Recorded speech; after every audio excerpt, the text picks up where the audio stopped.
Hey, good morning. Fisherman Barry here. I'm up at Lake Don Pedro, launched out of the Fleming Meadows ramp and headed across. This is Jenkins Hill right here, and that's Roger Creek up to the right. So that's the direction I'm headed for today. Hey, I wanted to take a couple of minutes. A couple of people have noticed that, I like to use a spinnerbait, and of course the reason I like to use it is because the bass like it. But they asked me if I could give a couple of hints and tips on its usage. So I thought I would take a minute and do that. First off, this might be a booyah. Strike King makes a similar one. It's called a bleeding shad. I find this to be the best. It sort of matches the bait fish with the silvery blades and that. Just tie it on with an improved fisherman's knot here, cinch knot. I'm using, I think, 15-pound fluorocarbon. I've lost a couple of nice ones on lighter line, like 10-pound.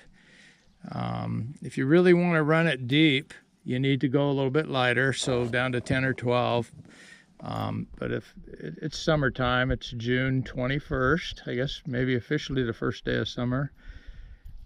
And 15-pound I find is a good weight. You can run it fast on the surface or slow it down and drop it down 10-15 feet pretty easily. This is a 1/2 ounce, by the way. That's kind of my favorite. If I go into the Delta, I'll lighten that up, maybe a 3/8 ounce. If it's winter time, I'm going to go up to a 3/4 ounce just so I can get it down a little bit deeper.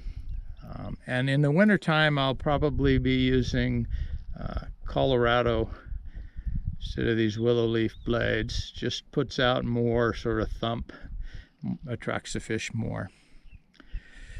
Okay, well, hints and tips. Let's see. A couple of subtle things I noticed. Spotted bass seem to prefer a retrieve that's perpendicular to the shoreline.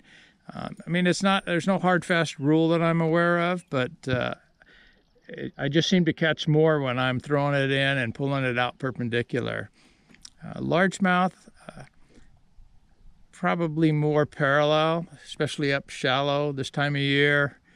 Look for, rocks or stumps, something to give them cover. And if it's really hot, look for shaded spots. That'll be good. Other than that, there's some really subtle things. Casting it very lightly and not having it make a commotion when it hits the water. That can be useful sometimes when they're finicky. If you throw it and let it sort of hit splash real hard. Sometimes that spooks them a little bit. And the way to get that subtle one is subtle entry into the water is to cast it, and then just as it's about to hit the water, sort of sweep your rod tip and have it pull so it just hits the water with the blade spun up. One thing I do most of the time is give it almost a hook set when it's in the water, and that's just to get this skirt straightened out and get the blade spinning up. So it hits the water, start pulling it, and then just give it a light sort of hook set motion. I'm working this Jenkins Hill here. Let me get turned around a little bit. And what I'm looking for here, especially this time of year, the largemouth are mostly in the backs of these little coves where the rocks are like that. Spots will most likely be out on the points, or if there's timber in the water, they may be sitting down at the bottom of the timber. So you got to cast it out and maybe count down to 10 and then start the retrieve. Let it sink down a little bit. Well, let's give this a try and see what happens.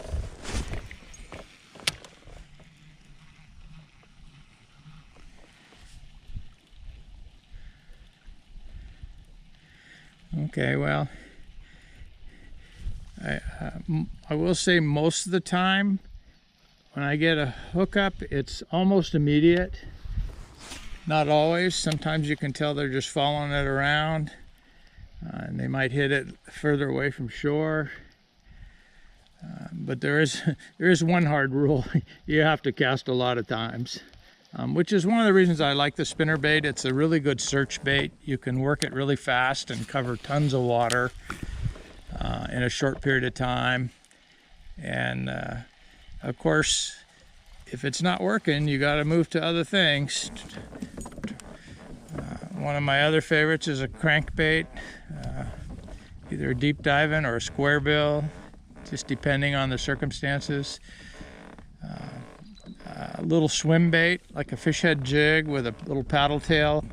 The nice thing about those is they're similar to this. You can work them fast or slow really easily, but you can also work them really deep.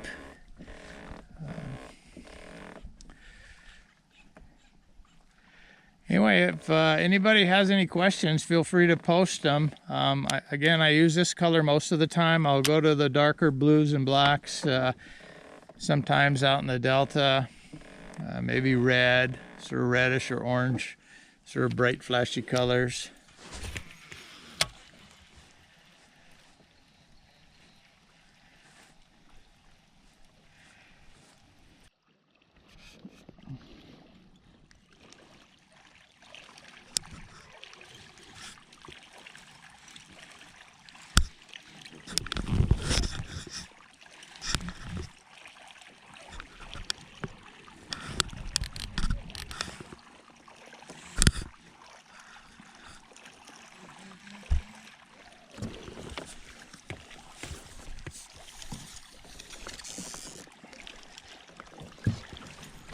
No, that's a nice fish.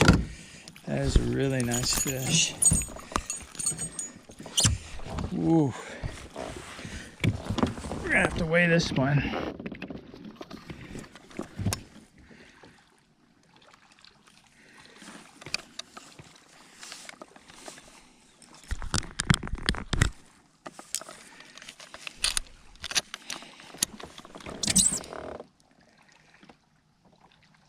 All right, 3-pounder.